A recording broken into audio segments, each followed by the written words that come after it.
Good morning, dear students. I, Suman Dangi, welcome you all in our English classes.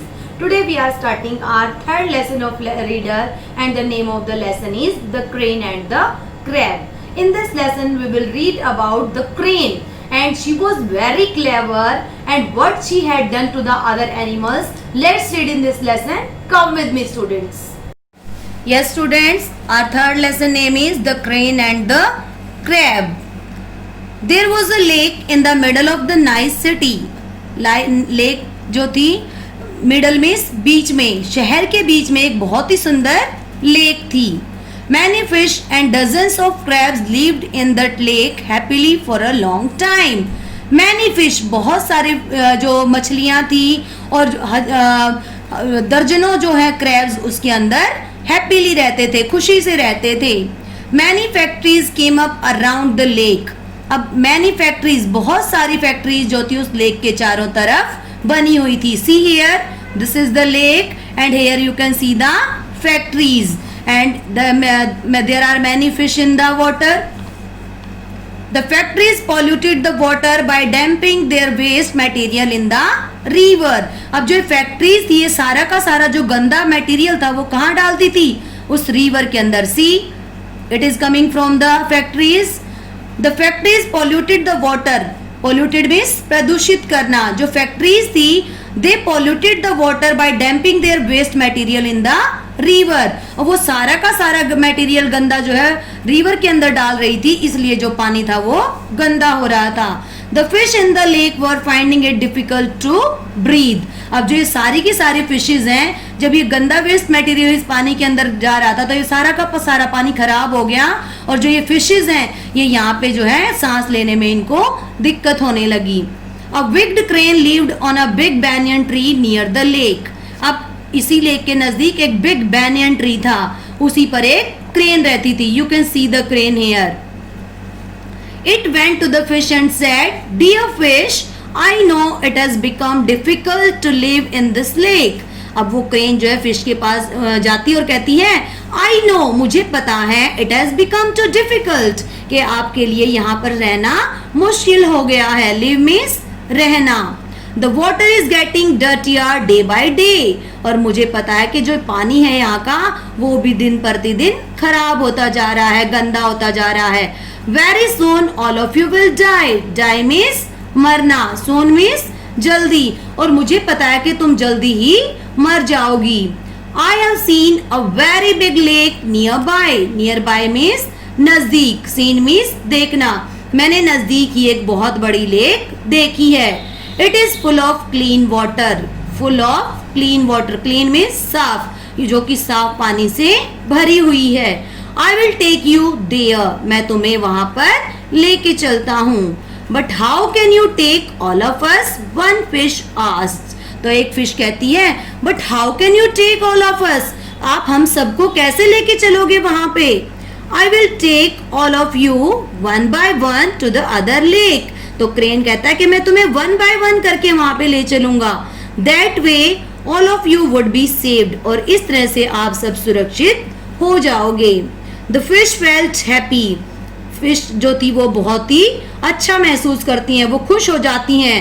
The crane took one fish in its beak. Took means ले जाना. जो crane होती है वो उस fish को अपनी बीक के अंदर पकड़कर ले जाता है. It showed a lake nearby and came back with the fish. It showed a lake nearby. वो नजदीकी जो लेक थी वो उसको दिखा के लाता है. And came back with the fish. और उस फिश के साथ वापस वहीं आ जाता है. The fish told his friends, "We must go to the new lake. It is really a nice lake."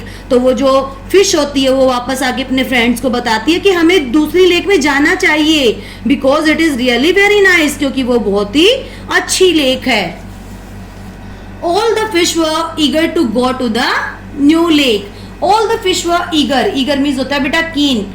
सारे के सारे जो मछलियां थी वो वहां जाने के लिए खुश हो जाती हैं. So the transfer process began. और इसलिए जो ट्रांसफर प्रोसेस था, यानी कि एक तालाब से दूसरे तालाब के अंदर ले जाने का जो प्रोसेस था वो शुरू हो जाता है. Began means शुरू होना. The crane took one fish in its beak. जो क्रेन था वो एक फिश को अपनी बीक में पकड़ता है. This time it did not flow to the lake. और this time it did not flow, वो कहाँ नहीं उड़ता, लेक की तरफ नहीं जाता. It flew to a nearby tree. Fly की सेकंड फॉर्म फ्लू, तो वो अब की बार कहाँ जाता है, it flew to a nearby tree. वो नियर बाय जो ट्री था वहां पे बैनियन ट्री, वहां पर उड़ जाता है. It set on a branch and at the fish. अब वो वहां पर बैठ के और उस फिश को खा लेता है. See here in the picture you can see the crane is eating the fish on the branch of the tree. Then he took another fish and ate that up too. फिर वो दूसरी fish को लेके आता है अपनी beak के अंदर और उसको भी वहां पर बैठकर खा जाता है. The crane was happy. अब वो जो क्रेन होता है वो बहुत खुश हो जाता है because every day he was eating the fish. It ate some few fish every day with this way. और इस तरह से वो एक एक करके बहुत सारी फिशेस को खा जाता है. Finally all the fish were eaten up by the crane. और इस तरह से सारी की सारी जो फिश थी वो क्रेन के द्वारा खा ली गई. The crane said to himself, now I will eat up the crabs. तो क्रेन कहता है अब तो मैं क्रैब्स को खाऊंगा. सारी की सारी तो फिश तो खा गया और अब कहता है कि मैं सारी के सारे क्रैब्स भी खाऊंगा. The crane went to the crabs in the lake and said, I took all the fish to a nearby lake which is very nice and full of clean water. तो क्रेन जो होता है crab के पास जाता है और कहता है मैंने सारी की सारी फिशेस को जो है दूसरी लेक के अंदर लेके गया हूँ, वो जो कि बहुत ही अच्छी है और क्लीन वाटर से भरी हुई है. If you wish, I will take you all to that lake. अगर तुम चाहते हो तो मैं तुम्हें भी उस लेक के अंदर लेके जा सकता हूँ. All the crabs agreed to go with the crane. Agreed means होता है बेटा सहमत होना. All the crabs agreed. सारे के सारे जो crabs होते हैं वो सहमत हो जाते हैं to go with the crane. Crane के साथ जाने के लिए तैयार हो जाते हैं. The crane took a small crab in its beak. Crane जो होता है एक स्मॉल क्रैब को अपनी बीक के अंदर उठा लेता है. This crab was cleverer than the crane. लेकिन जो क्रैब होता है वो क्रेन से ज्यादा चतुर होता है. क्लेवरर मीन्स चतुर. इट रिक्वेस्टेड, वो प्रार्थना करता है. रिक्वेस्टेड मीन्स प्रार्थना करना. रिक्वेस्ट की second form. Do not hold me in your beak. तो वो जो क्रैब होता है वो चतुर तो होता ही है. वो कहता है मुझे अपनी बीक में मत पकड़ो please. I will sit on your neck. मैं तो तुम्हारी गर्दन पर बैठूंगा. The crane agreed. और जो क्रेन होता है वो सहमत हो जाता है. The crab sat on the neck. जो क्रैब होता है वो गर्दन पर बैठ जाता है. Now the crane started flying towards the tree. और इस तरह से जो क्रेन होता है वो ट्री की तरफ उड़ना शुरू कर देता है. The crab became afraid. Afraid means डरना. Became means होना. The crab became afraid. जो क्रैब होता है वो डर जाता है. And asked the crane. और क्रेन से पूछता है where are we going? हम कहाँ जा रहे हैं. Where means कहाँ, हम कहाँ जा रहे हैं. The crane replied. Replied means होता है बेटा उत्तर देना. तो क्रेन उत्तर देता है to my tree. हम तो मेरे पेड़ पर जा रहे हैं. I will eat you up there. मैं तुम्हें वहां पर खा लूंगा. The clever crab said, But you can't eat me. लेकिन जो वो क्लेवर क्रैब होता है, चतुर जो क्रैब होता है, वो कहता है But you can't eat me. लेकिन तुम तो मुझे खा ही नहीं सकते. I will kill you first. उससे पहले मैं तुम्हें मार दूंगा. Kill means मारना.